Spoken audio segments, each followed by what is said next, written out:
and we are live with Madam Secretary Caryn and Harlos with the Libertarian National Committee from the Libertarian National Party. I am Justin Lomness, your lunatic libertarian, coming to you with the Madam Secretary. How you doing tonight? I'm doing good. How are you? It's not yet night here, though. It's 5 o'clock in Colorado. Well, night in Wisconsin, regardless if the sun is out or not, is always going to be to 6 p.m. is around nighttime. You know, because you got to get the kids to bed at 8:30 if you're lucky. So it's 6 o'clock. Yeah, it's still considered nighttime. Gotcha. So how is your position going with the LNC, and how do you feel that the transition has been going for the Libertarian National Party with the takeover? I actually think the transition's going really well. And what's so stark to me about it is we have so many brand new LNC members. So this is my sixth year on the LNC, and that is horrifying and encouraging both at the same time. But so I've been through multiple transitions, and I didn't really realize how much we count on about half of the LNC already knowing the ropes. So I'm having to teach a lot more basic things than I had to in the past, but I'm finding that great because new people as a majority will re-examine the way we've always done things. When new people are minority, they kind of are like, well, I'm just going to shut up and go along to get along. But when the majority of people are new people, they actually push back, which can be bad in a way because sometimes there's a reason why we do things. But I prefer to look on the good side is they're going to go, this is kind of dumb. I don't care if you've done this way all along. It's kind of dumb. And I find that really refreshing. Well, I'm very new to being an active member of the Libertarian Party. We met at my state convention here in Wisconsin. Thank you very much for promising to be on my podcast, by the way, and coming through and following through. I really appreciate you. Our chair, Jake for Liberty2022.com, Jacob Vandenplas, on the ballot. We're going to kick Mike Gallagher out of Congress. I knew that the National Party was involved in the signatures and the contestants of those signatures. Do you think that the Libertarian Party is going to have a real issue going across future ballots with signatures unless we become a major party that we are allowed ballot access automatically? We are always going to have a problem with ballot access unless we're a major party. When we become a major party, we'll have different problems. All the problems don't cease at that point. We'll just have different ones. And it's up to each, I guess, person to decide if it's worth it. I can tell you in Colorado, we're a minor party and we don't want to be a major party. The payoff for what you get, at least in our state, isn't worth it. Colorado, we're very, very blessed. We have the easiest ballot access laws in the country. So we don't have to get any signatures or fork out any money, and we can run in every single partisan race. All you got to do is put your name in. So for us, there's no benefit to being a major party except for the Can I cuss on the show or no? Absolutely. Okay. Except for the royal pain in the ass of complying with precinct committeemen and all of that kind of stuff. So until we're ready, we get all of the benefits in being a minor party and none of the hassle. And in Colorado, becoming a major party destroyed the Constitution Party because they weren't ready. They got a really big name guy to run for governor, which is the race in our state that counts for major minor party. If you get over 10%, and the governor's race, you become a major party. They became a major party overnight and promptly fell apart from all of the red tape. Because they So weren't it ready. depends. Yeah, they weren't ready. And people don't understand there's a difference between being a major national party. You can be a major national party and still be a minor party in certain states. It's screwed up. It really is. So I guess it depends upon what kind of hassles you want to deal with. But the hassles we have to deal with now are, ballot access stuff. And I don't think it's solved by us becoming a major party. I think it's solved by voting reform. I think it's Okay. solved by having, things other than first past the post, maybe even got, from my lips to God's ears, proportional representation. I mean, major, major ballot reform and voting reform in this country, I think will solve the problem, not us becoming a major party. Okay. But I'm probably a heretic in that view, but that's my view. Well, I'm ignorant to this, and I feel that if I wanted to expand my knowledge and skill sets to the process of how to run a party, maybe I should talk to Caryn and Harlos to see where those procedural steps are involved. Do you feel that the process of which a party participates or actually enacts itself? Do you think that the newcomer should have like a pamphlet or a step-by-step guide or kind of like a little bit of an overview of how the process works, or should a person just come in guns blazing and just should be informed that they should know they're going to have to take up on some skill sets? You can't possibly have all of the knowledge you need. It just isn't possible. Plus, when you're at the national level, there's an awful lot of specialization. So when it comes to like ballot access issues, we have the ballot access committee. They're the ones who are expected to become experts on the topic and then brief the LNC on it. Your individual LNC member isn't expected and can't be expected to be an expert on every single issue. So that's why we do devolve down into committees where the expertise can be gained. So, coming into the LNC, it's actually more important that you're a good manager and know how to listen to your advisors than being an expert yourself. Okay. Do you think that understanding the process of how government works would be a good prerequisite, just like you have prerequisites in college, as a prerequisite before actually joining a political party? Well, I could say yes, and then I'd be a hypocrite because I have to tell you, when I joined the LP, I couldn't tell you anything about how government worked because I was non-political, as a lot of people who join the LPR. I think it all depends on your willingness to learn and your level of autism, and I mean that in love because I'm autistic.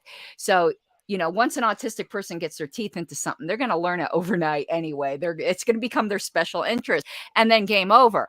But I knew nothing about the political process when I joined the LP, and which is pretty sad, which means the public schools really didn't teach me anything, which shouldn't be any surprise to any libertarian. But I got through my entire adult life without having to learn any of that. It's pretty crazy. Do you think that a part of where we're at politically, and this is across all parties and all spectrums, Mhm. do you think that we're in a position where we have maybe the willfully ignorant along with the non-willfully ignorant, just the uninformed, trying to get into politics, but once they find out where the real metal meets the meat, let's say, do you think that turns people off sometimes? Well, God, I mean, politics should turn people off or they're sociopaths. I I know mean, that I've been classified by many things in the DSM-4 and 5, and trust me, in my personal opinion, that is probably the worst troubleshooting manual as a master diesel yeah. technician. That's the worst thing ever as far as trying to troubleshoot human What a nature. human But troubleshooting. Let's look here. If human is doing X, go to page correct, 50. correct. Horrible book. Horrible, horrible. We're an anti-political party, so I would think nearly everybody in the LP is turned off by politics, but we realize that politics aren't going to leave us alone. I mean, it's Mm, kind of like dealing with the rabid dog on your lawn. You might not want to pet it, but you're going to have to deal with it if you want to leave the house. correct. Um, is there any way that is there anything that you would point out for a person that would probably guide them to understanding the structure of a political party and how things are ran and language is implemented into their bylaws and so on and so forth? Getting involved and not immediately trying to take charge is the best way to learn. You'll learn it really fast in a third party. No matter if the third party is the Green Party, the LP, you will get a crash course because we're constantly fighting for our existence. That same advice wouldn't go for somebody to get involved with the major parties, because you can get involved with those and still not understand a thing because the power brokers kind of keep it to themselves. But the joke is with the LP is you go to an LP meeting and you leave with a title. I mean, maybe one, maybe two. That's just the way it is. We're so desperate for help. So if you get involved at all, you're going to inevitably get a crash course. So I wouldn't tell people wait till you're ready. Just get involved and it will make you ready. Just don't be that guy who is ignorant and thinking that you're going to tell people who have been around a little bit how they've been doing everything wrong for 5 years and you're going to be the messiah that saves the party. There is very few things more annoying than that. Now, new people do and can have great ideas, but also have the healthy amount of respect for people who've been around the block a little bit. That's the biggest mistake new people make. They'll come in and they'll say something, and I'll give the classic example. And I know some people are going to get butthurt at me saying this, but they'll come in, they've been in the party for a very short amount of time, and they'll go, you know what? We need to nominate our presidential candidate the year before. Okay, you think no one has thought of that before? And there's a reason why we don't. Now, maybe it is a good idea, but at least find out why it's been rejected already and answer those objections instead of thinking you, a guy out of tens of thousands of people who've been involved, are the first one to think of that, and you're going to be the messiah of the party. So whenever anyone questions the way things are done, I always say to them, you might be right, it could be wrong, but try to find out before you try to change things why they're done that way. Usually there's a specific situation that caused that. The fact is, in the early party, we did used to nominate our candidates the year before and we stopped. So if you're going to suggest going back to something that we abandoned, at least find out why we abandoned it and to see maybe that situation has changed. Maybe there's a new solution that came with technology. It's possible, but at least know why we stopped before suggesting we bounce back. And the And reason we stopped, campaign finance laws changed. There's a lot of reasons why we stopped, and it's not it's not workable to nominate our candidates a year before. It is workable to do it earlier in the year, though. We do nominate awful late, and pushing back about 90 days might be workable, maybe not. Each state party also has their own individual things, but that's just an example of advice I would give to people. When I first joined the party, I was probably in the party for about a month in Colorado, and I was offered a board position and I refused it. And I said, you guys are absolute fools if you're offering board positions to people who haven't been in the party at least a year, because you don't know, I might change my mind. I'm brand new to this thing. You don't make the new convert the pastor. Yeah. that's a huge statement. That's a huge statement, I would say. And Um, almost a year to the day, I ended up on the board. But it was a year, and I'm on C-SPAN saying this, by the way. I was one of the few people with new person courage, I guess, that got up and spoke out against Bill Weld. I was the only person who got on the mic and spoke out. Now, Alicia Dern did extract certain promises from him, for which I'm very, very grateful, even though she's no longer with the LP. But as far as just getting up there and like outright speaking out, I was the only one who did that, because I hadn't really been in the party that long. I have not been a part of the LP very long as an official member. We're just going back to the last convention that Wisconsin had where we met. Yeah, So my actual affiliation is very, very short, but I'm not a non-political person. I've been yeah, in avenues of where policy publicly has affected either my occupation or veteran status or maybe a social economic status. These are all things that are yeah. a part of the political spectrum. Do you think that as a libertarian, do you think that this may be a very messed up question right now, but do you think caucus comes first, or do you think national party or state party affiliate comes first, or do you think there's a hierarchy there where one wants to label themselves one thing or another first before I libertarian. think it depends on the situation. I don't think you can do a one size fits all. Your own personal principles should come before everything else.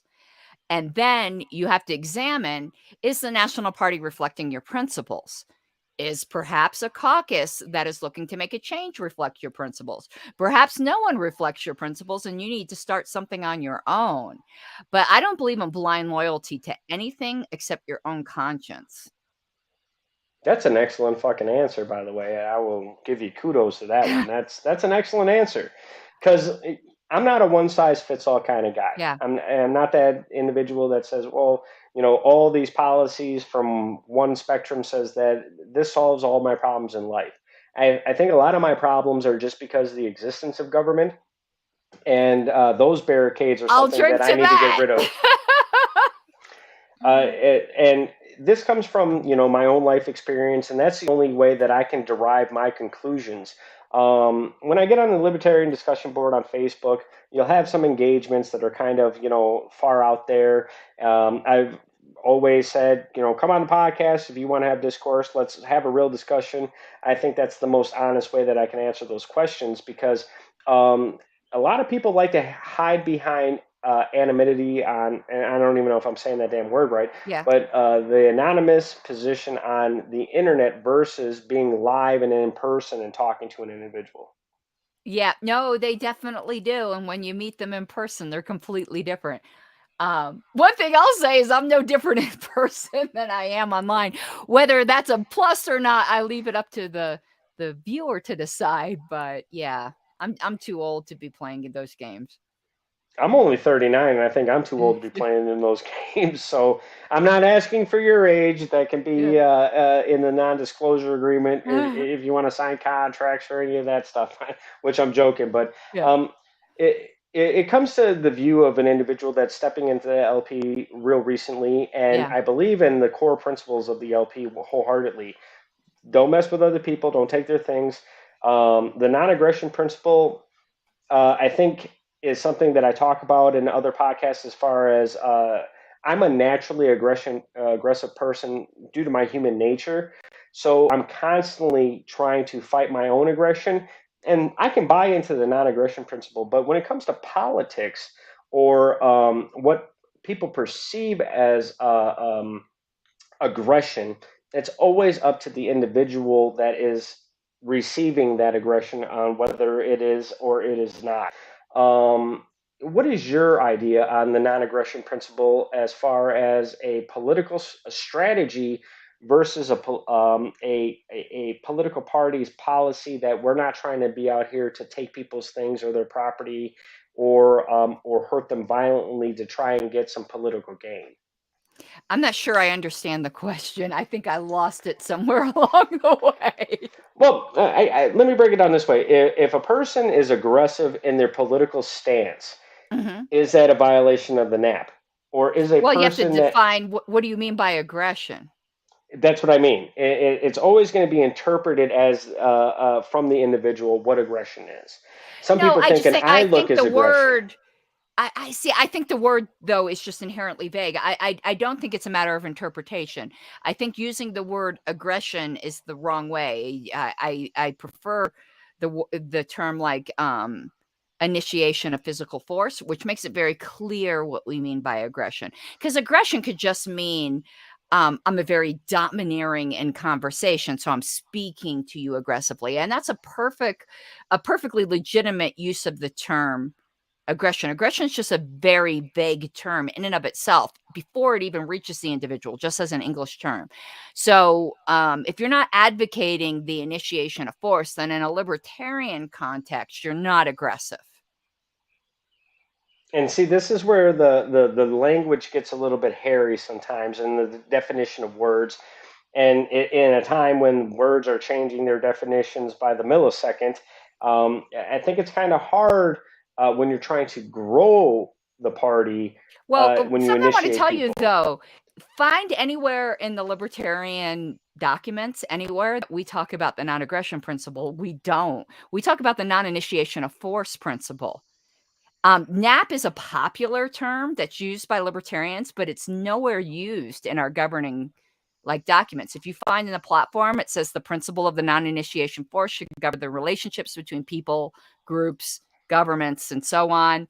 The amendment to the emissions clause that happened this convention also mentions that.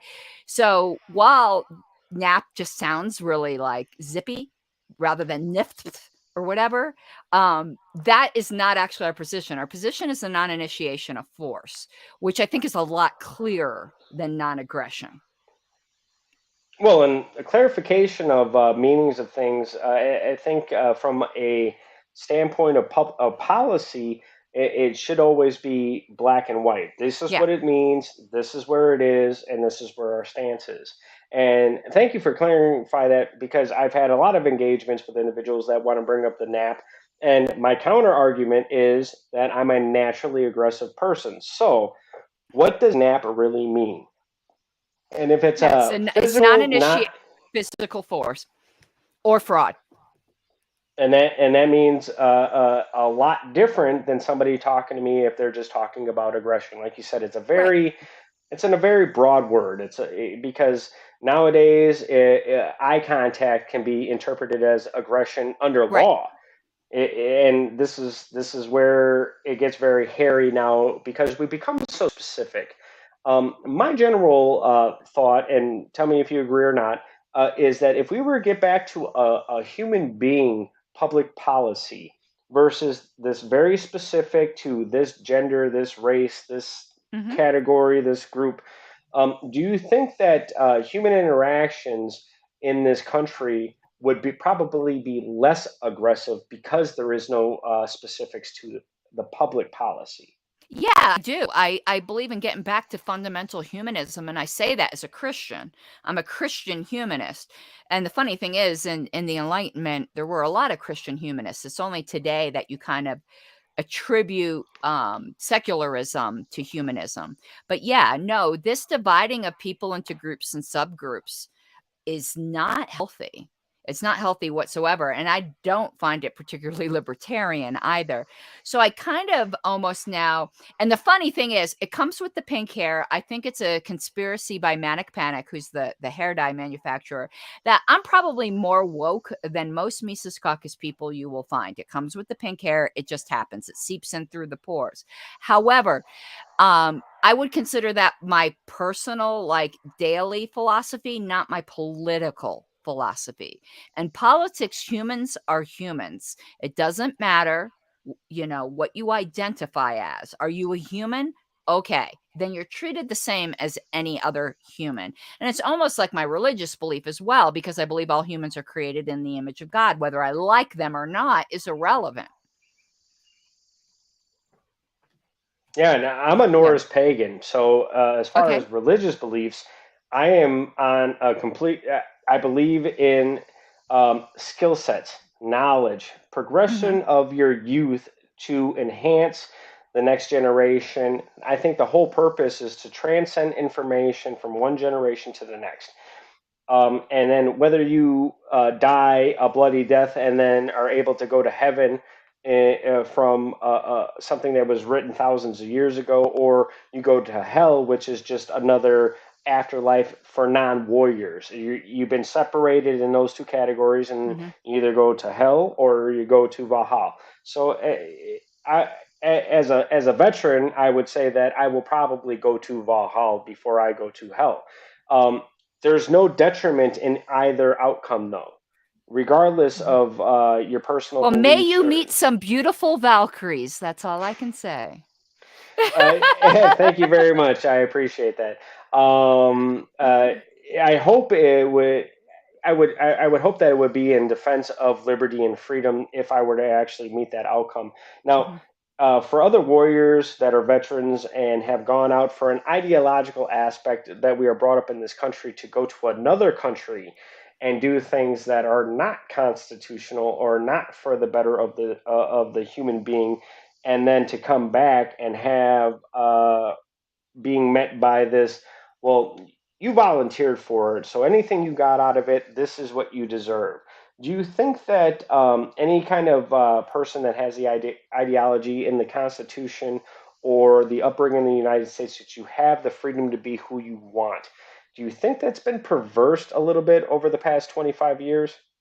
Oh, absolutely. It absolutely has been. There's a box that and the box keeps changing. I mean, there's something that I've said that I think is absolutely true is that the persecuted become the worst persecutors, because the revenge instinct is really strong in humans. So, without a doubt, fundamentalist religion in this country has persecuted a lot of people. The tables have turned, but now they're turning around and persecuting their persecutors. And neither is right. Neither is right. We need a ceasefire and just let people be. And if your ideas are the best, they'll eventually win out. And I say this as a living example of that. I come from a very, very fundamentalist Christian background in which I used to think all the typical things you would attribute to fundamentalist Christians. I was against gay marriage and I mean, the whole kit and caboodle. And I was quote unquote convinced out of that worldview by interacting with actual gay people, not by people yelling at me that I was a bigot, by interacting with actual gay people and going, wait, this doesn't line up with what I've been taught. And this is way before I was a libertarian. I would There's, agree. yeah, I would there's agree. a story. I can't think of the gentleman's name, and that makes me very sad. But there was this black guy who used to attend KKK meetings and became friends with one of the leaders. I don't think it was like the grand wizard of the whole KKK, but it was a local leader, and converted that guy because interacting with an actual black person rocked that guy's world. He couldn't believe what he had been taught. But when you just start screaming at people, you isolate them in their little communities and Yep. you feed the bigotry because they feel like they're martyrs now for their beliefs. Whereas just interacting with other human beings is the way to break down those walls. I would completely agree. And Joy says that that individual's name is Oh, Daryl yes, Davis. yes. And He's he was on like the a Joe Rogan hero. podcast, by the way. Jamie Let looked me that up. tell you someone else, and I'm forgetting her name. I think it's Keisha is her first name. I'm forgetting her last name. But there's an iconic picture um, of a black teenage girl when a bunch of neo-Nazis came marching through her town, and the black citizens of the town started beating up this guy, and they were going to beat him to death. And she threw her body on top of them and was like, "Stop." She's another hero. That is what changes the world. One thing that I want to bring up is that in my personal experience, because I'm so I'm an American. I'm Mhm. if I go through all my nationalities, here we go: Danish, French, Dutch, Irish, Polish, Norwegian, Puerto Rican, Scottish. You're a I could mutt. I'm an American. You're an So American mutt. and and I come from descendants of immigrants that are soul. Like my grandfather on my mother's side came from the island Puerto Rico, Ponce. He immigrated, married an Irish and Polish woman back in the 50s. Unheard of, Mhm. especially in Milwaukee, which is a very segregated immigrant Yeah. community with Polish and Swedes and Yeah, there's like Jews. individual ghettos of Yes, yes. ethnics. Mhm.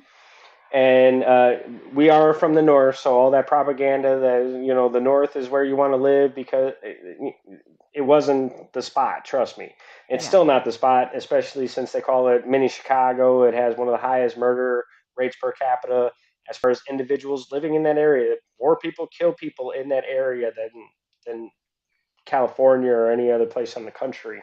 Um, and because it's so compact, everybody knows everybody from one neighborhood to a block to everything like that. So when I hear racial arguments or I hear spiritual arguments versus religion, or I hear social economic arguments where, well, you have the poor Indian indigenous.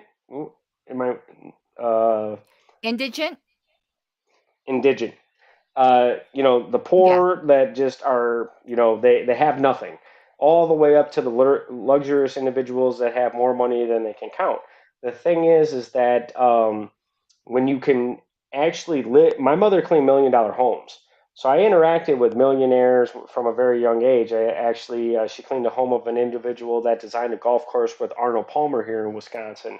And having those interactions and knowing where society lives, as far as the waveform of society, that you can actually interact no matter where you come from with every individual. And then I went into the military, and that was reinforced that it didn't matter if you were from Kentucky, Texas, Florida. Yeah, you gave each other shit, but when it came right down to it, you had each other's back no matter what. And that's where I like to get back to the human factor of policy and politics. I think that we've let the television and the radio take, and social media especially, take the human interaction out of our human experience, especially in today's day and age. What do you think about that? No, when you were talking, I was actually thinking of this textbook that I had read that was talking about the death of social interaction in the South, and and what this is going to seem like a complete rabbit trail because I'm originally from the South. I'm from Florida, but Okay. they blamed the rise of the air conditioner because people used to hang out on their porches to cool off. And the rise of the air conditioner drove everybody indoors, and all of a sudden, neighbors in the South didn't know each other as well as they used to be. And I just thought that was really interesting. Now, I wouldn't want to live in the South without air conditioning, but that's just an interesting phenomenon. But climate change and all this, and as a master diesel technician, I can talk to you all about refrigerants from a very Mm, knowledgeable. You want to talk about R134A, you want to talk about R12, which was originally developed by DuPont as Freon, the original mhm. refrigerant, from the compressors that are running in your house, from your home freezer to your refrigerator to your air conditioning units, or industrial units that actually cold storage that actually uses ammonia to super cool coolers to make sure that product gets to market. I know all about these things. Yeah. Uh, I can go into the science and the physics as well. The thing is that I think that modern convenience is probably the biggest thing that happened to humanity. From the mental health crisis to the obesity crisis to the lack of wanting to do anything because we have so much convenience. I don't even want to walk up my stairs when Yeah. I can actually have an individual come put a chair with a track and a motorized mechanism to get me up my stairs. I don't have to walk 2 3 miles like our grandparents said. I walked uphill to school 2 miles each way. Yeah. I think that's a metaphor, or is it a euphemism to say that life will always be hard? I don't know. Yeah. No, I also think though it isn't just the rise of modern convenience, it's the rise of the welfare state because I think that's a convenience as well, well, it in my could be. I opinion. mean, it certainly is something that's only available in prosperous nations, but it removes the human factor out of helping people and receiving help. There's something very humanizing at having to directly help people, not just have it taken out of your paycheck.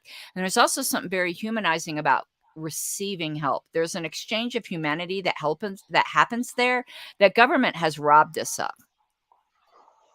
Um, And I have churches and community groups and fraternal societies, if you want to get out of religion, they used to do that sort of thing.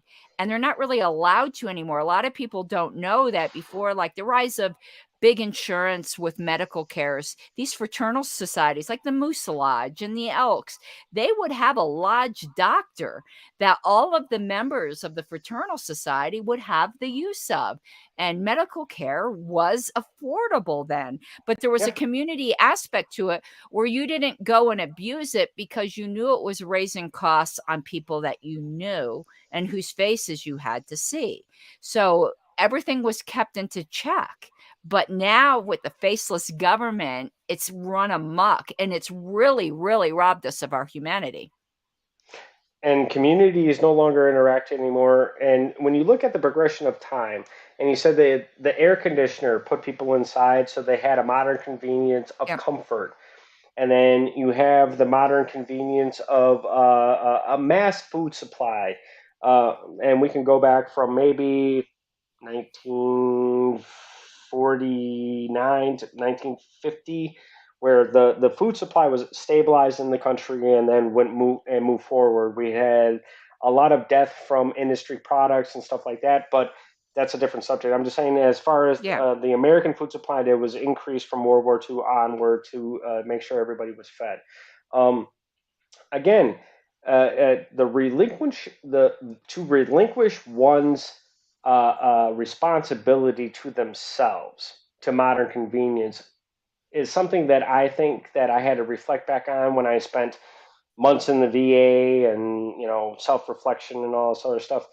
And I told myself I wasn't working hard enough to make myself well. And I think I listened to Michael Jackson's Man in a Mirror for 24 hours straight, Mhm.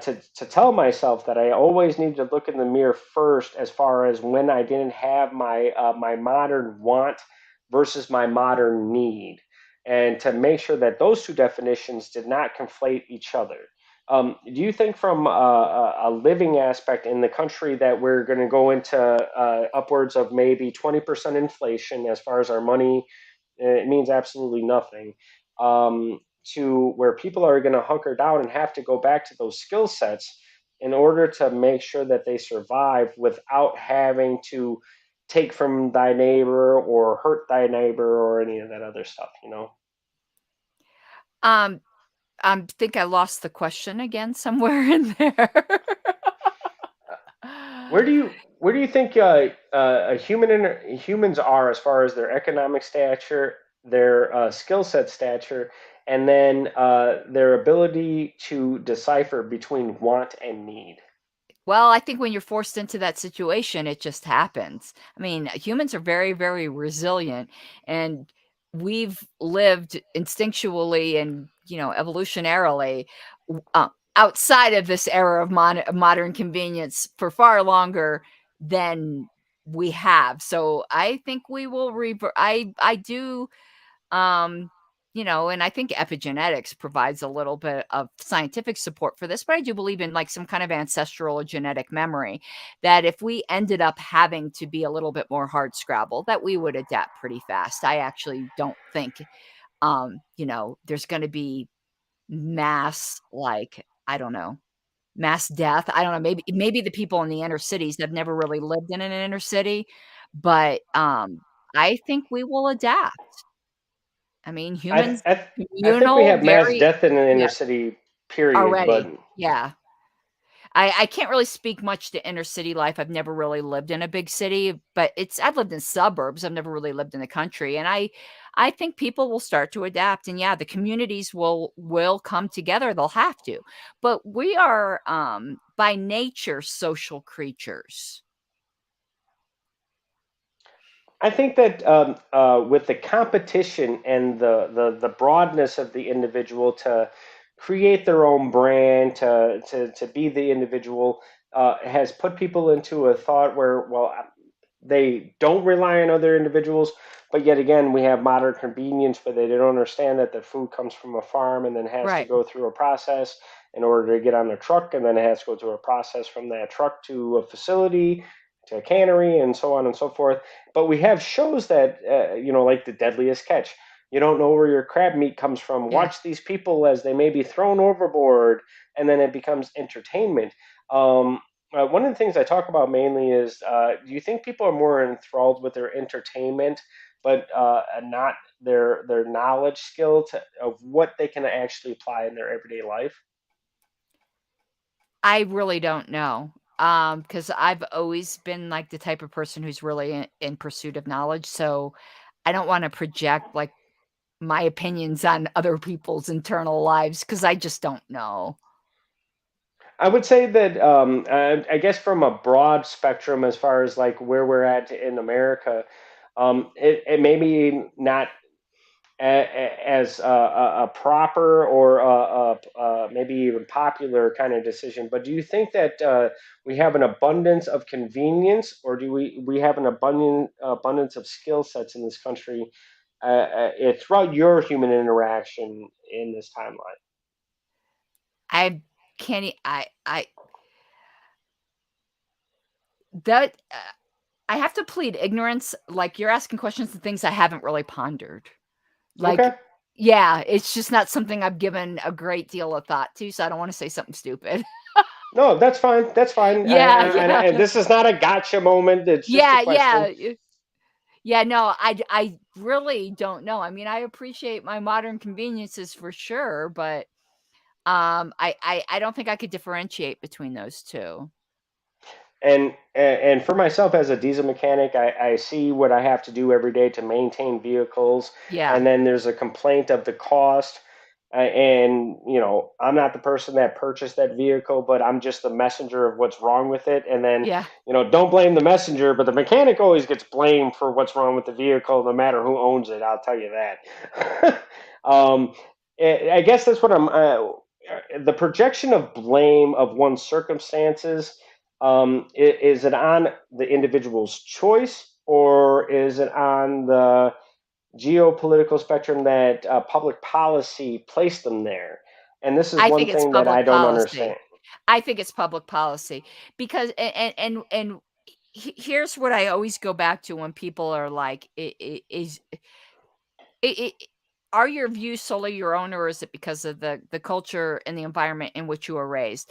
And the example I like to use, because it's something that, like, actually literally haunts me, is in pre-Civil War South, where you had so many people that tolerated slavery and owning other people.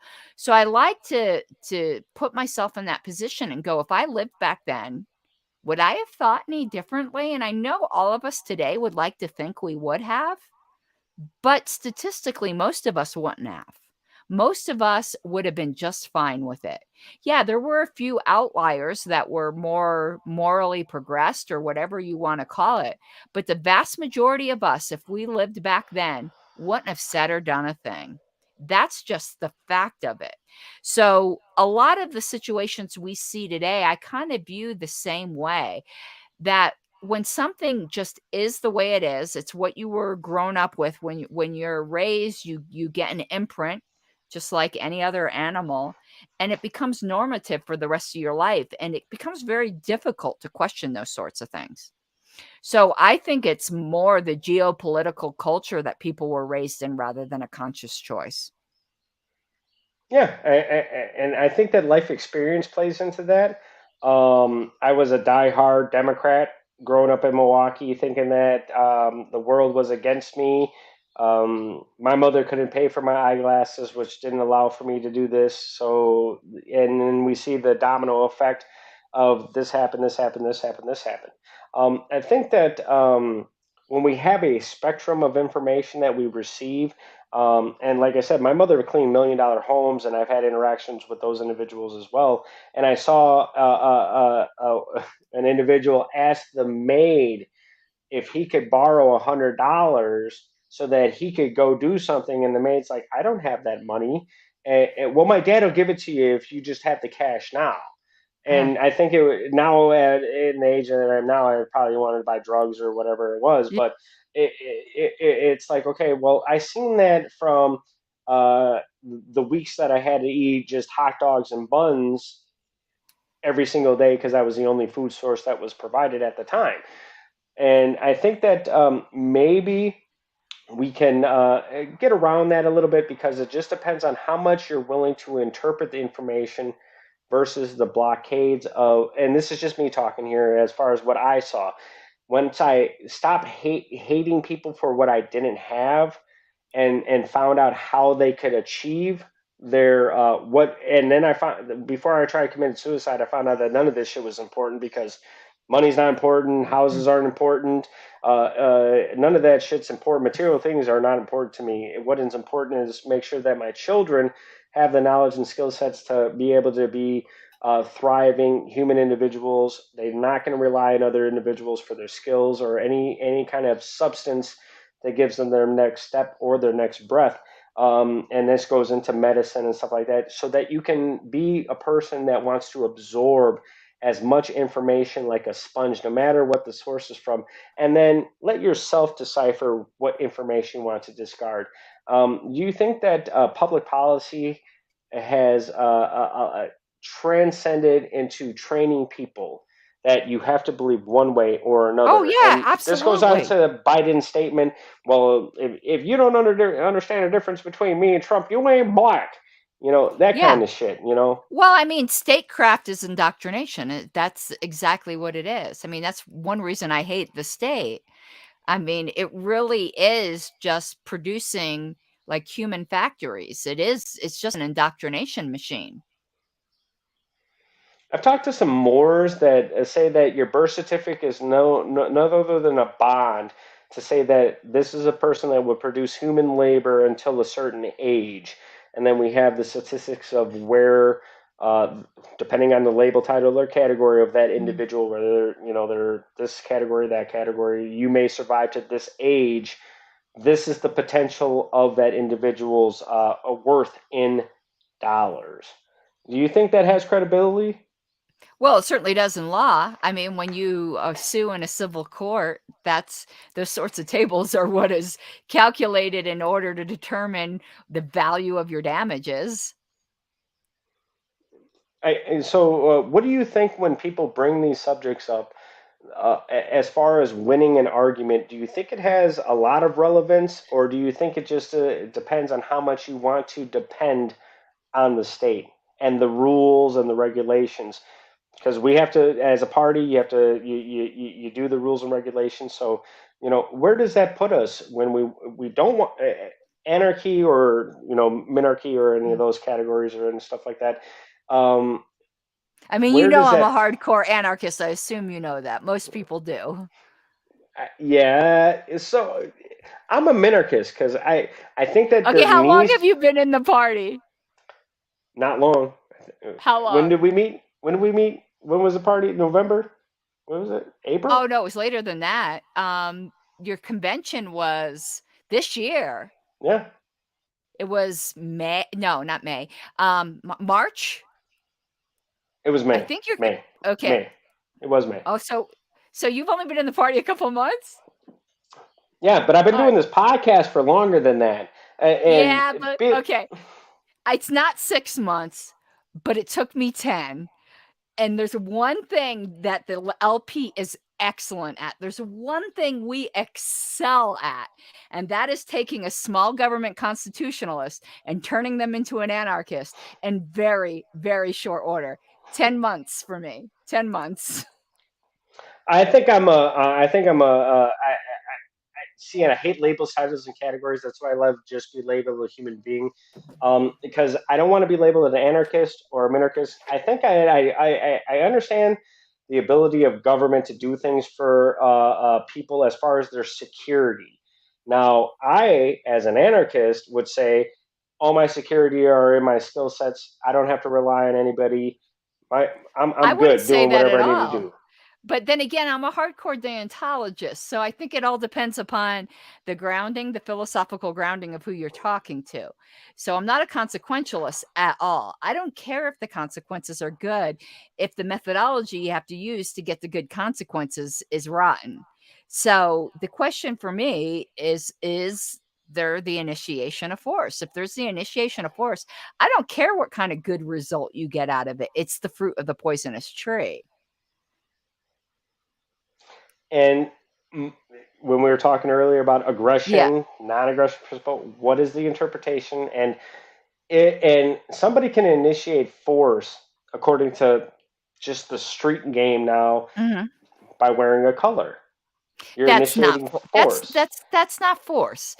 According to the interpretation, though, because if we had these imaginary lines of across one block versus another block. Well, this block says that this is the standard. The next block says this is the standard, and then yet again, Has nothing to do with standards. It has to do with property rights. You're not infringing upon anyone's property right by making them see a color that they don't particularly care for. That's not a boundary. So you have to get back to the fundamentals of libertarian theory, which is about the just allocation of scarce resources.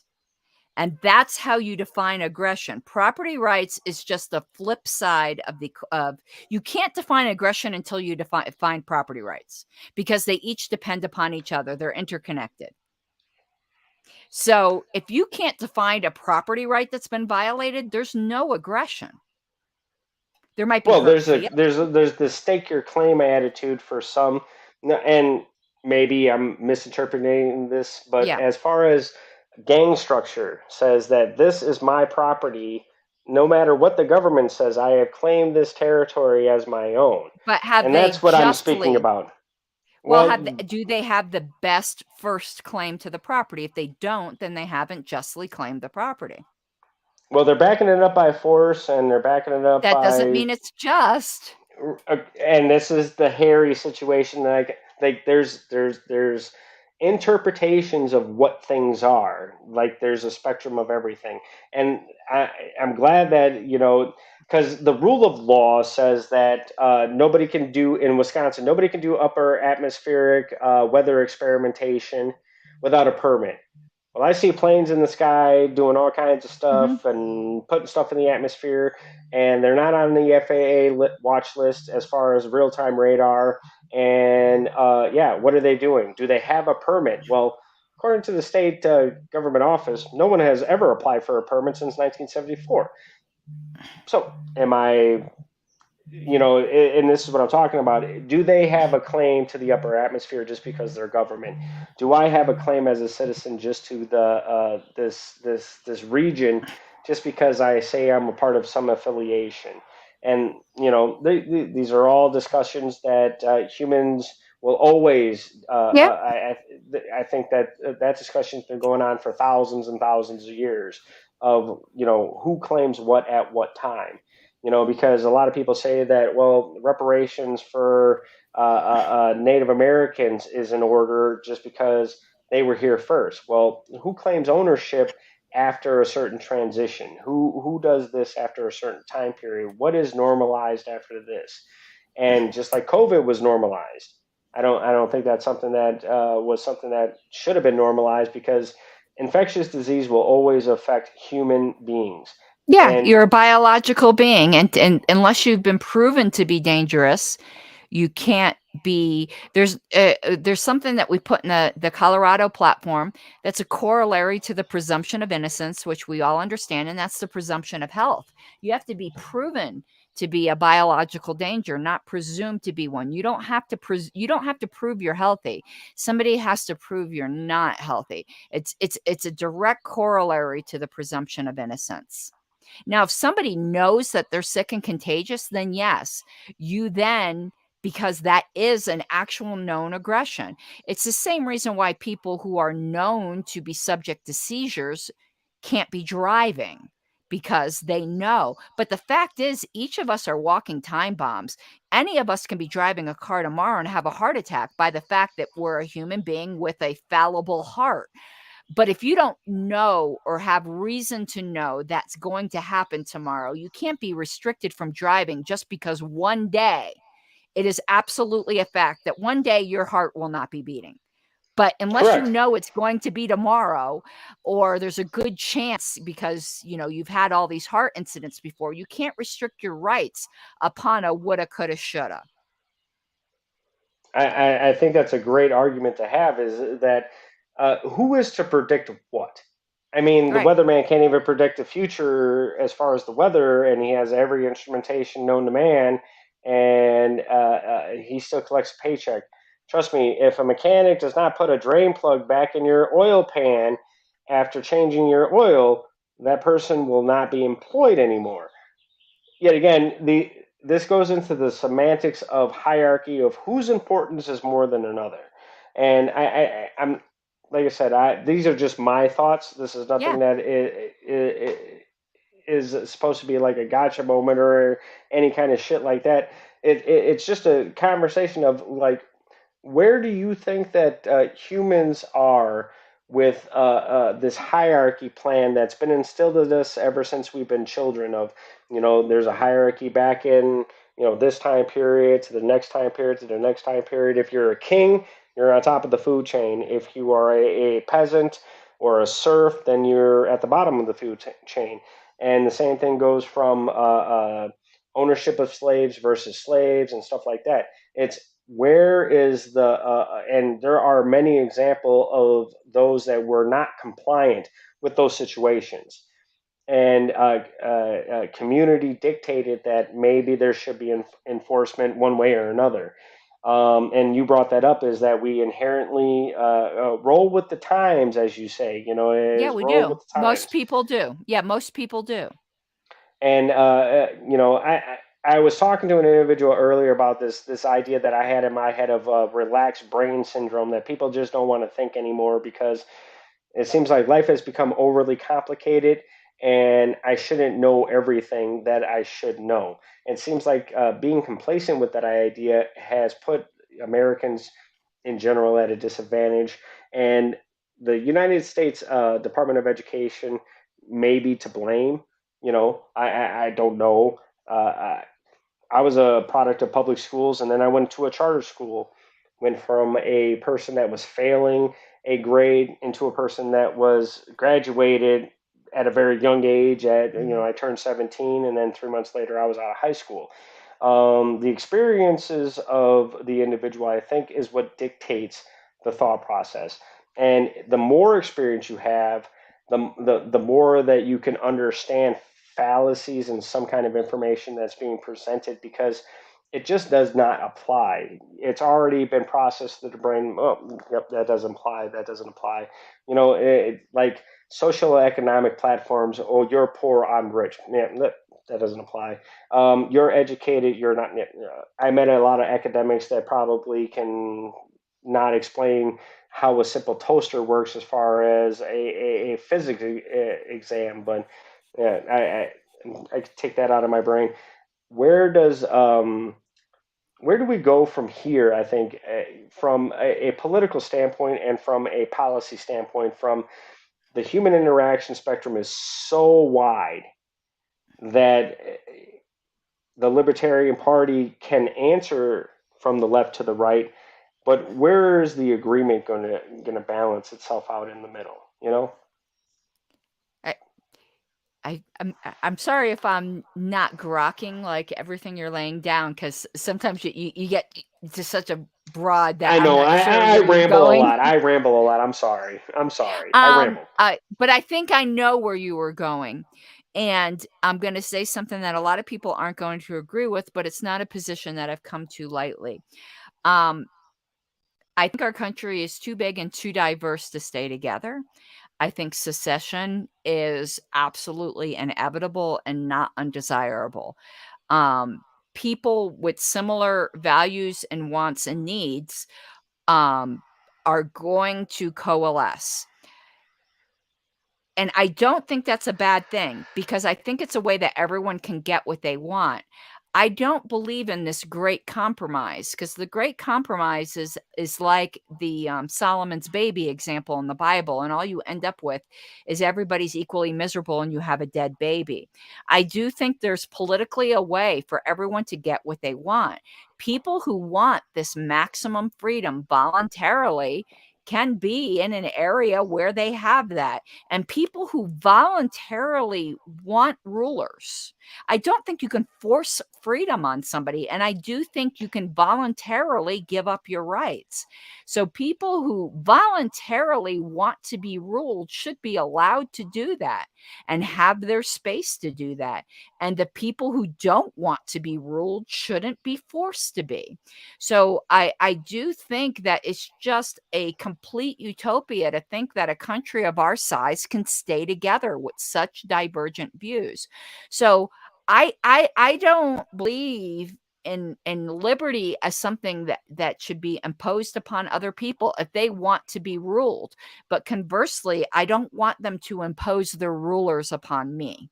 I want everyone to win. I want everyone to get what they want. I wish I could give everybody what they wanted, especially at work. I wish I can give them free parts, free labor, and a robot was there doing my work as I was sitting on a beach somewhere in a very comfortable Well, spot. Not. within justice, obviously, if there's people who want to own other human beings, I don't want to give them that. But I'm talking about within the rights that people have. It is your Hmm. natural right to give up your natural rights.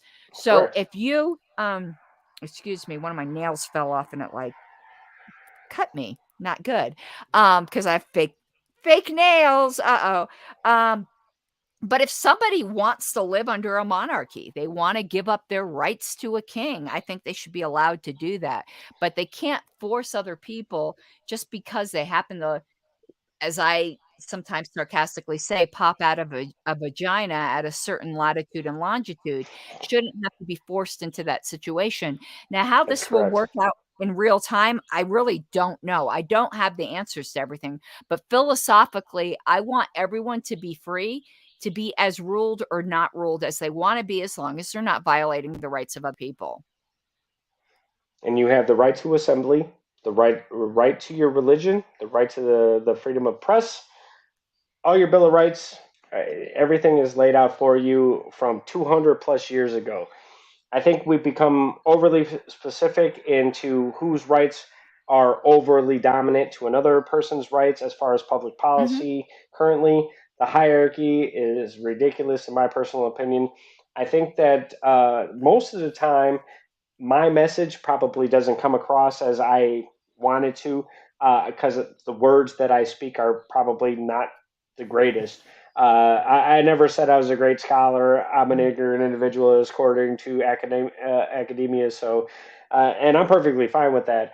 I'm not a great speaker, but the human interactions that I've had across my timeline in the spectrum is that people are people, and most people just want to have their little Yeah. nuances, their little things, and they're perfectly content in being, wholesome in themselves. I think that when we have people that want to dictate policy on other individuals or think they're more important than other individuals, that's where we have conflict because then you know, I go back to this movie. What was it, Armageddon? Where what's the guy's name? Steve Buscemi was talking to the psychiatrist. Hey, you want to compare brain pans? Hey, look, I went to MIT at 15. Big deal. I've been published by this Mhm. age. Big deal. Where are the standards of an individual's right to just have their life, liberty, and pursuit of happiness? Because everybody thinks that somebody has to comply with somebody else's Well, standard, and that's that's because the really not it. problem. See, one day, I think one day we're going to talk in a year, and you're going to be like, "Oh my God, you were absolutely right about anarchy." Um, the problem is the state, and almost every single problem you bring up is the state. It's because there's a gun on the table, and when there's a gun on the table, everyone is Hmm. going to fight for who gets to point it at somebody else because they know if they don't pick it up, someone else will pick it up. You remove the gun from the table, and all of a sudden, people start just working it out and devolving into the communities that best suit their needs. Yeah, well, the argument to that would be that maybe somebody has a better skill set with their fist, or somebody has a better skill set with their agriculture, or somebody has a better skill set with their horticulture.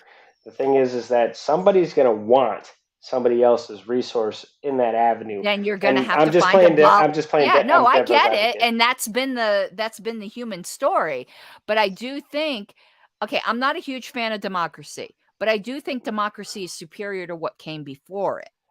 I don't think you have to say something just because you're not a fan of something, you don't need to not be able to recognize its good parts from where it came from before it.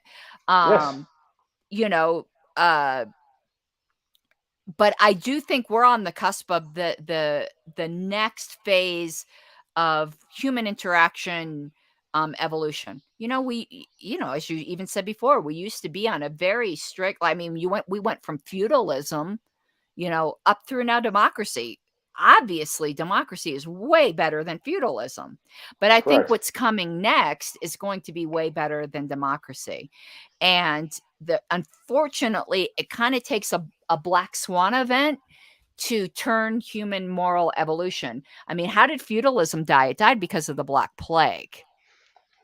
And who It, was it, it morally superior than the next individual? right, See, like who, maybe it would we have saw happened that all anyway. throughout the plague of the 21st Yeah, century. but I mean, the Black Plague, like, literally killed, like, I know, I millions. I know. mean, it decimated the population to where the peasants all of a sudden had rights because they were needed, like, they weren't They disposable were the the way only they were. ones there, just like if you were a Right. libertarian getting into a new political spectrum, Yeah. but you showed You had up. bargaining We were power. going to get into that. You want to get in? You Yeah. want to be a chair? You know, and hopefully the next stage of human moral evolution, or political evolution, isn't going to take something as nasty as the Black Plague, but it tends to be black swan events that move history forward. I'm hoping that doesn't have to happen this time, that we've kind of progressed beyond that. And that's why I'm involved with the LP, because I don't want to see the next stage brought in by a violent, bloody revolution. I want there to be a peaceful revolution. Now, that might be a pipe dream, it might be a utopian one, but it's the one that I have. And I still hold out a lot of hope for that. But I'm not looking to subjugate other people. Somebody who doesn't want to be a libertarian, they feel secure in being bossed around and letting people and somebody caring from them from womb to tomb, and they're perfectly fine with having a certain percentage of their income stolen for that. That's their right, actually. They can have that. And I want them to have that if that's what they legitimately want.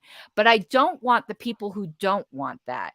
And right now, our whole system is a struggle for who gets to boss around who. And I want no one to boss around anybody unless they consent to it. It's kind of like we're in this giant, like, BDSM relationship with the state. And I Yep. just And want it to then be who's hanging consensual. from who's hanging? Yes, Who's doing the drilling? right. And then who's in the background filming? I just want it to be consensual. Listen, you want to be in a master slave relationship with the state? Go at it. I don't By all consent means. to that shit. I'm not consenting to your kink. I'm not kink shaming you, but I don't want to be a part of your scene. And that's all I want. And I do think that's actually what the Declaration of Independence said. I think I'm getting back to actually, I'm not a constitutionalist, and I know that really offends a lot of people, but I am a huge fan of the Declaration of Independence, which I'm a says, founding documents individual. All of them coincide, especially the original Declaration of Independence. but it talks about the right of people to determine their own governance, and to me that also implies your own lack of governance, as long as you're not harming other people's God-given rights, nature given rights, whatever you want to define it as. Correct. I'm a Christian. I do believe it's God given, but I'm a very liberal Christian. So, like, I believe there's truth in all religions. I'm just that kind. I'm a universalist type of person. So that's why I'm not offended by people who believe differently. I had another pagan who said, "Can I send you a rune blessing?" And I said, "Please send me a rune blessing." Like, I think there's truth to be found everywhere, and that even atheists are spiritual. I think we're all spiritual people. And so I believe that there's something special about being a human, and that's where your rights come from. I don't care what you call it. I really don't care what you call it. So when the Declaration of Independence says are endowed by their creator, I don't care what you call the creator. The Correct. universe, Odin, I don't give a crap. There's Correct. something inherently special about human consciousness, and we have inherent rights. So I'm a huge fan of the Declaration of Independence. And I think the Constitution, as it goes, is the best document that humans so far have been able to come with. But I do think we're moving beyond that, because there are things in there I wouldn't agree with. But I'm not going to denigrate it. Like, it is leaps beyond what any civilization has had before. But I want to Correct. And now get that's to the the next law of the leap. land. I want to get to the next leap, though. I really do.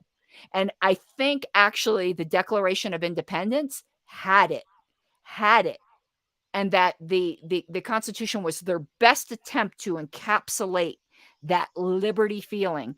But there's going to be something greater than that in the future. I would hope so. I would hope that a human interaction should always be from a benefit than a detriment standpoint, is that it's a mutual benefit. It's never going Yeah. to detriment the other individual. We have business contracts that are malicious, and they are to the detriment of the consumer versus the benefit of the producer. So I mean, we've seen this from other corporations. We've seen this throughout many timelines. We've seen it from monopolies. Even I'm not a big Elon Musk fan, just because I understand the right to repair and how any third party does not have the right to repair a Tesla. I will tell you that right Mhm. now. And if anybody that owns a Tesla does not take your stuff to a Tesla service center, you will be shut off. Your car won't operate. I'm just letting you know. So I'm not a big Elon Musk fan, and you don't become a billionaire without doing shady shit. So I'm not. I'm not licking anybody's big brown star eye. So um, eh, the thing is that when it comes to human interactions, as Okay, far as that gave me a mental picture that I'm gonna need a lot more booze to get out of my head. it's a fun one though. Um, but the thing is that when you understand how these systems interact, like I understand 5G, I understand transmitters, I understand RFID chips, I understand ECUs and all this other stuff, and even with if I had two more math classes, I would have an associate's degree in welding technology and how to institute energy into different substances to make sure that they bond properly without any cracks or Mhm. deficiencies. So, I mean, when we talk about things that are actually physics, and is it a benefit or is it a detriment? As a human being, I do not want to be bombarded by electromagnetic waves my entire lifetime. This is something that has now become a reality, and we don't understand the science behind what should be shielded from humans versus what should be interacted Mhm. currently. Um, this is an argument for 5G. This is an argument for many other systems that are already in place, along with EV vehicles and stuff like that, Wi Fi. Have you heard of Li Fi? Oh, I know what Wi-Fi is. No, no, no. Li Fi. L I F No. I. No, no, no, no. Light emitting diodes transmitting data for augmented reality. Please look into this.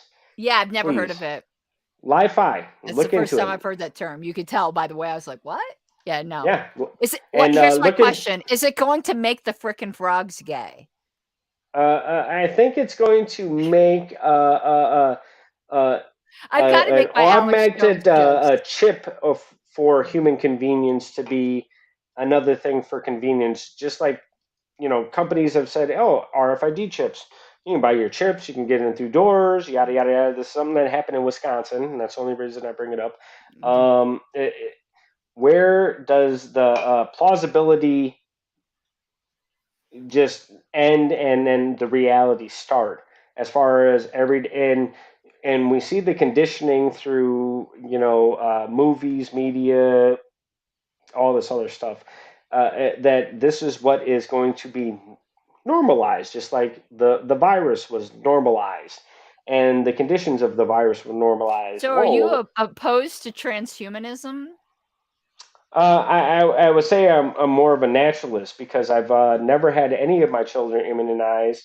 The first two children were born of natural birth.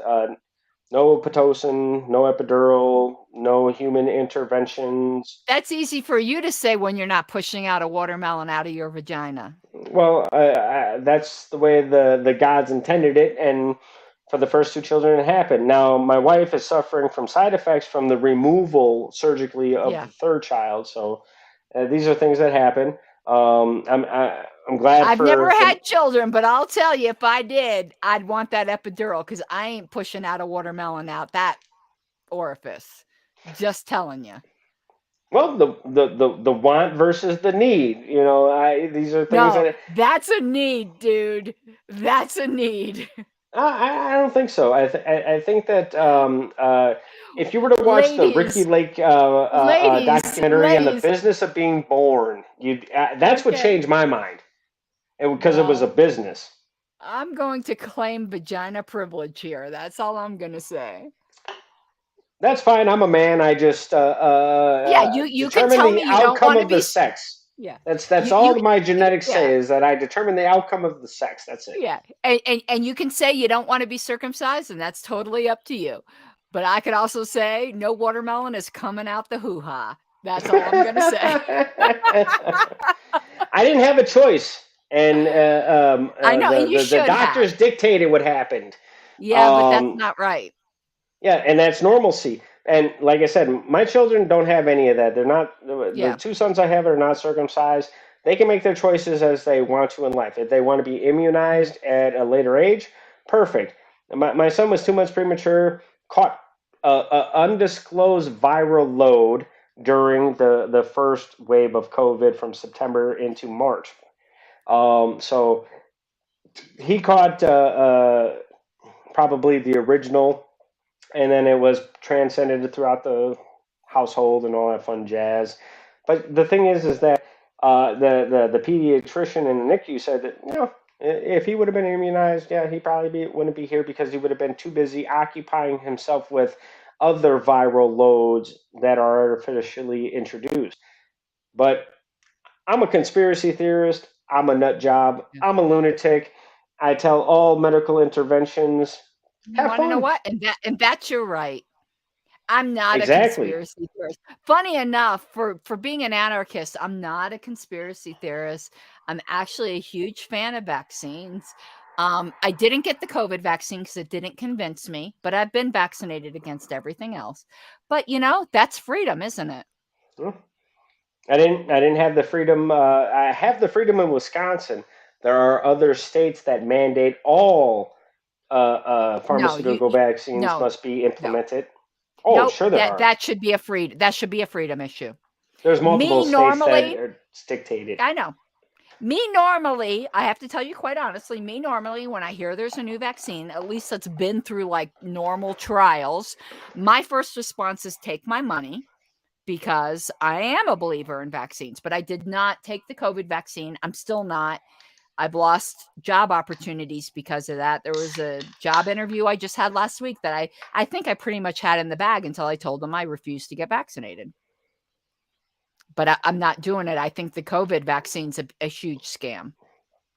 I And think. and I'm not an anti-vaxxer at Well, all. I'm not. If you want to make the choice for No, yourself and no, your you know what children, I mean, by all though. means. Well, no, no, I yeah. that's I a derogatory term that's been used okay. throughout. I didn't mean it that way. I'm not a I don't know how to say it in a non-derogatory way, but I think you know what I'm trying to No, say. I understand. Yeah, The thing that I want to point out is that that's perfect. I'm glad you brought it up. It's the language that is yeah. implied from the statement But that wants a I don't mean that. response. No, I know that, but this is what I'm bringing up, is that Yeah. it's the implied the implied thought should be from the response that, oh, because you are labeled this, an anti-vaxxer, or an anti this, that you're going to No, be no, that's a placed fair into it. point. That's a fair point. That's a completely fair point, and I have to tell you, my husband does not share my beliefs. Like, I get the flu shot every year, he doesn't. We have he's not an anarchist either. We have a very interesting household here. He's the state chair of Colorado. If you didn't know, a lot of people don't know that. So we're very much a political family, but I'm far more Then I radical on should talk most to him things. tomorrow. Yeah, well, my husband is such the complete opposite of me. He's very when I say conservative, I don't mean politically. I mean just in his appearance and his mannerisms. You would just be like, that But is what does definitely that mean, opposites. though? That is it. That's what we're getting into. The predetermined thought of an outcome, just because you've been sold an image, or you've been sold this dynamic of what a person is supposed to fit, so that you feel secure. But until No, human well, it's interaction opposites happens, attract. I mean, we're the exact example of opposites attract. Like, he is just super like, I'm not gonna say I'm not polite, but I mean, he would never tell anyone, "You said I can cuss on your show, so Oh, fair warning." He would never tell anyone to go fuck themselves with a barbed dildo. Meanwhile, me, yeah, there's probably a 50-50 chance of that coming up if someone ticks me off badly enough. My husband's like such a just gentleman, you know? the military one is the 18-inch sandpaper dildo that is 30 grit without the Yeah. lube. That's the military reference. And Yeah. to all my military out there that's watching this, hoorah, hoorah! You know, bring the troops home. Well, you wanna know Let's where get that out of the comment came ignorance. up, and it's so funny that libertarians are offended by this. It was in context of people believing in forced vaccination, and I Hmm. said on Twitter, "If you believe in forced vaccination, you can go fuck yourself with a barbed dildo," and I stand by that statement. I don't care who gets offended by that. If you believe in that, you can. Really, just go ahead and do that. I've got one here that somebody sent me as a joke. It says, "In case of emergency, break glass. I will send it to you, and you could go to town on yourself with it because mandatory vaccination, that is fucking gross." And any Hmm. libertarian who believes in that, I think you're in the wrong party. I think that you have the right to choose whatever you believe is right for yourself and your Talking about, family. yeah, mandatory. Especially, there's no mandatory Yeah, anything in this house. I I know. and when I bring up the uninformed versus the unskilled and stuff, I had a nurse tell me when I first moved to this small town here. They told me, "Oh, well, your son can't attend public school because he's not vaccinated." And I just laughed and I was like, "Here's the printout from the Wisconsin State Legislature. Here's the code that says you are full of shit." And well, you're well informed. No, you're placating on somebody's supposed ignorance, If and someone because you got believes, found out that you're yeah, full of shit, kiss my ass. and if someone believes in vaccination, then they shouldn't be worried about unvaccinated people because they allegedly are protected. Now, I know the whole thing is, well, what about the people who can't get vaccinated? You know, want to know what? That's unfortunate, but you don't get to infringe upon other people's rights in order to protect people who got dealt a raw hand from nature. Sorry, it sucks to be them, but you want to know what?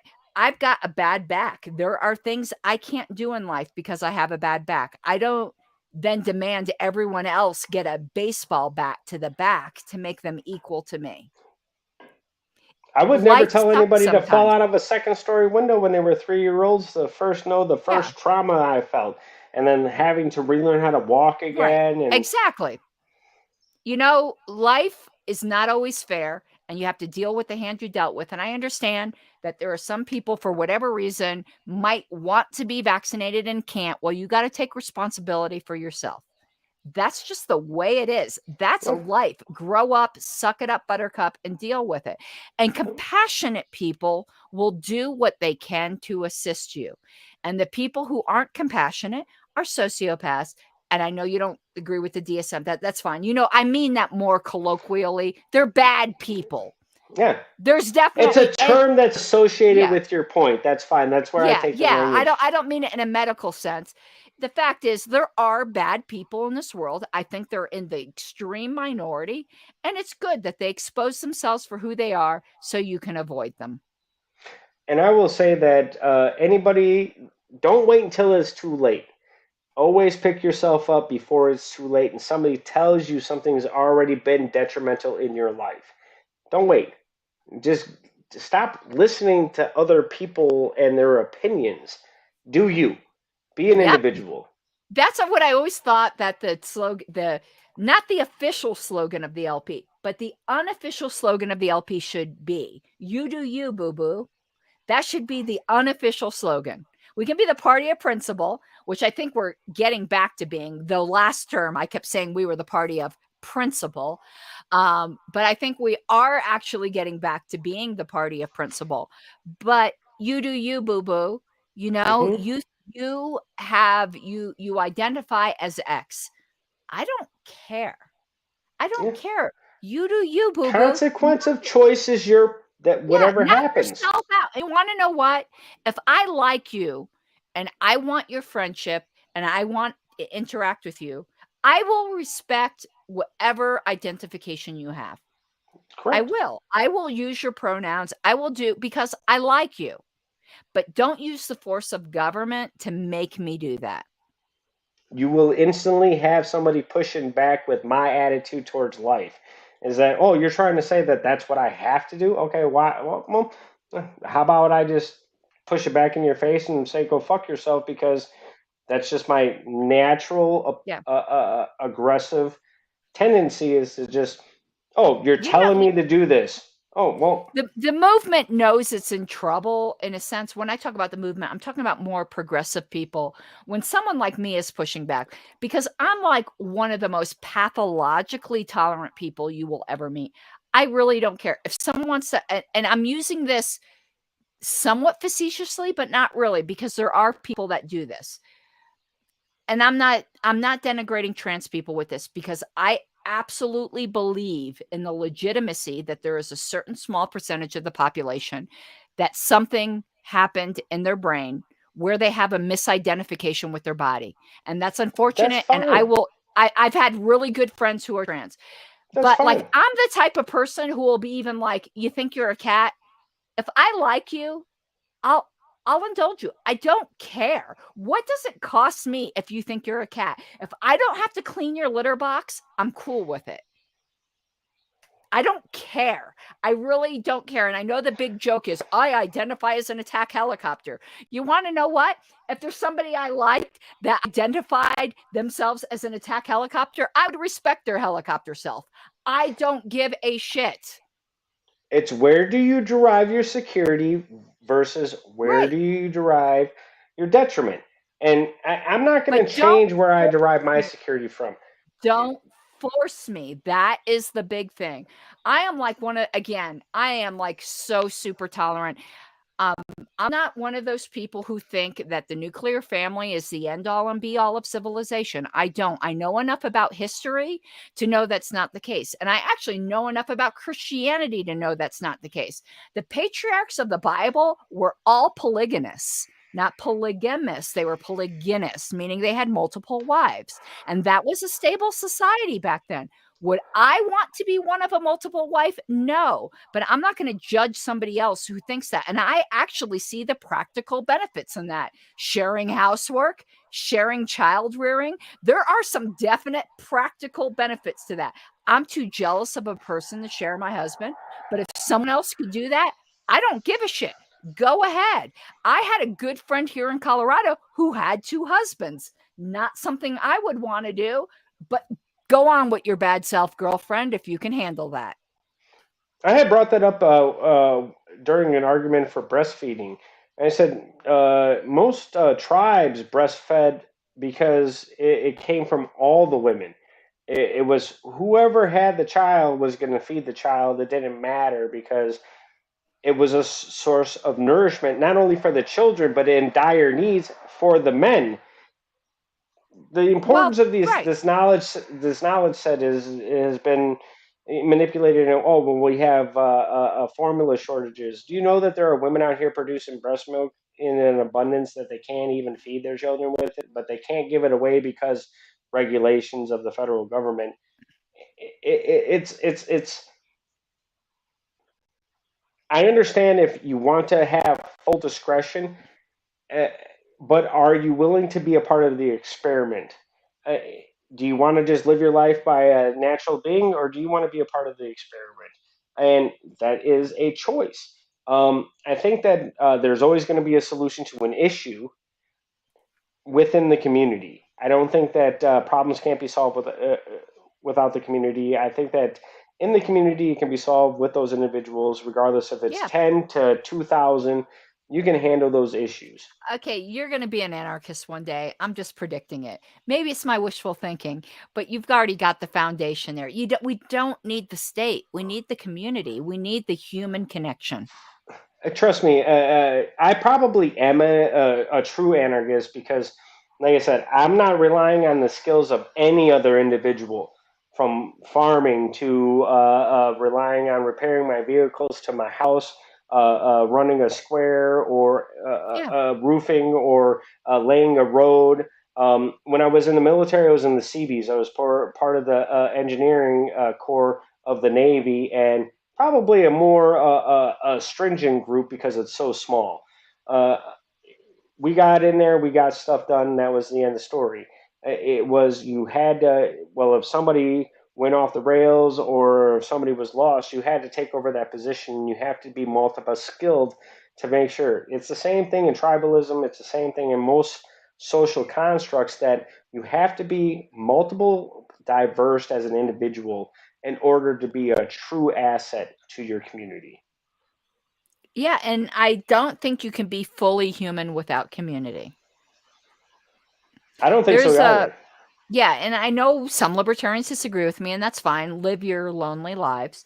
But there, because it's so funny with the caricature that's made of certain people if you identify with a certain caucus or whatever it might be. But I would highly encourage everyone. There's a speech that I gave on my channel that's entitled "The Humanitarian Responsibility of Freedom," and I think it's a Is it on the really pink flame of yep, liberty? it That's is. right It's there. It's right there. yes. YouTube, pink flame of liberty. And the fact is, libertarian dystopia is possible. And I think we do need to fight against that. But you don't fight against that through force. It's through conversation Yes. and the realization of there is people out here that are willing to sacrifice themselves and give you the knowledge. But yet again, it just depends on how much you want to absorb. Right. And I think that the willingness and the want will come through strife and through some real hardships versus the convenience that we currently have in the United States. Well, there's certainly growth comes through that. I mean, I learned that personally myself this past year. Well, I mean, through Yeah. strife and struggle, you find out Who where the you metal are. meets the meat, and who you are, and what. And that's why I think that people have a lot of concerns about things that probably really don't matter as far as social economic things and stuff like that. Because for myself, it comes to, can I take my next step physically, and can I take my next breath physically?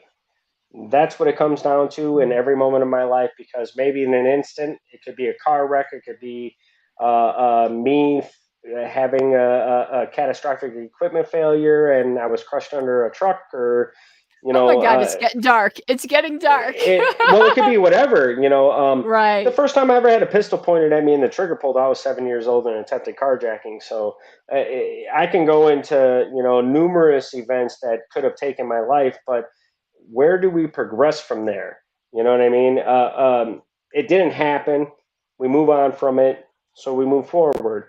Um, eh, we're Some people say as a religious stance that, well, all lessons come from God, or um, uh, uh, God wouldn't put that struggle in front of you unless He wanted to teach you something.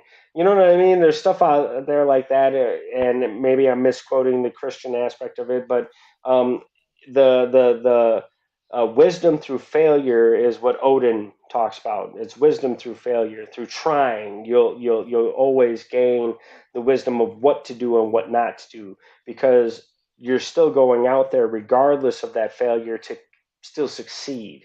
And motivational speakers have talked about that. And I don't care if you're Tony Robbins or David Goggins or Mhm. Jocko, everybody pretty much broadcasts that same message, no matter which motivational speaker you're talking to, or if it applies to archery or football or baseball or boxing or whatever. If you want to succeed, you must go out there and try to achieve.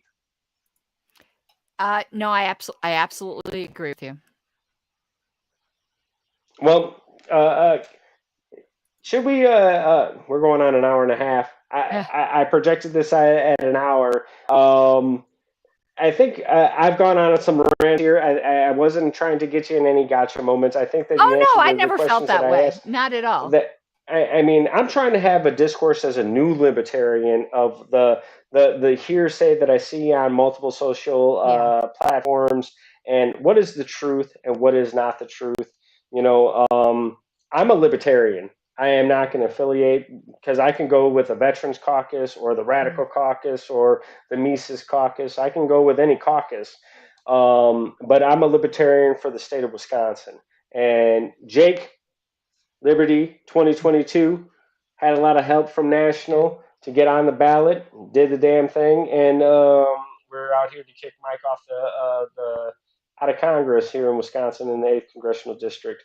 I understand that everybody is trying to do a job and make sure that the mission gets accomplished, which is to promote liberty for everybody. I'm kind of done with the hamster wheels around the language and all this other stuff. Yeah. Kind of done. It's what's the next, as a military strategic viewpoint, what's the next move? That's what I always think about. What's the next progressive move to make the liberty movement attach itself to another human being and then spread itself to another human being, just like a virus, just like a bacteria, just like anything healthy like immunity.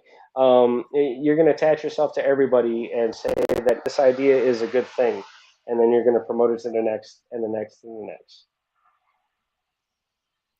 So, was there a question? I'm sorry if I lost it. I know I go on rants. What do you think about that idea, that putting the idea that we can get past all this inside bickering, get past all this language, get past all this other, and to push an agenda of liberty that attaches itself to everybody so that it can spread like a Okay, I virus? personally ignore as much as I can, though I'm human, so I don't always do it successfully. I ignore the inside bickering. I don't find it productive whatsoever. And I can tell you from my Christian background, I kind of translate this into the party. And there was something I was involved with the Christian church called the Evangelism Explosion. And what it dealt with was friendship evangelism, which means that you spread the faith just by being yourself and being a genuine, authentic human being to other people. And I think that's the way you spread liberty. I don't think you That's have to awesome. try. I don't think you have to try. You just be yourself, and good ideas are attractive, and people will be attracted on their own free will. You don't have to do this hard sell to them. And the fact is, no matter what side of this whole caucus divide people, want to get involved in, this is a fact.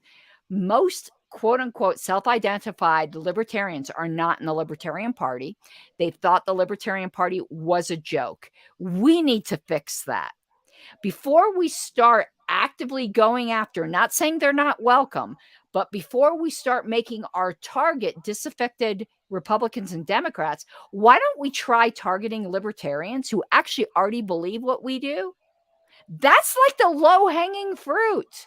Yeah. Now, if we pick up disaffected Republicans and Democrats along the way, great. But we need to target the hundreds of thousands of actual libertarians who are out there who hate the Libertarian Party. Oh, trust me. I know. Yeah. I've interviewed a lot of ex-libertarians lately that are riding under a different branch or a different party line or party name. Uh, and trust me, I understand. There's a lot I of think if, individuals. yeah.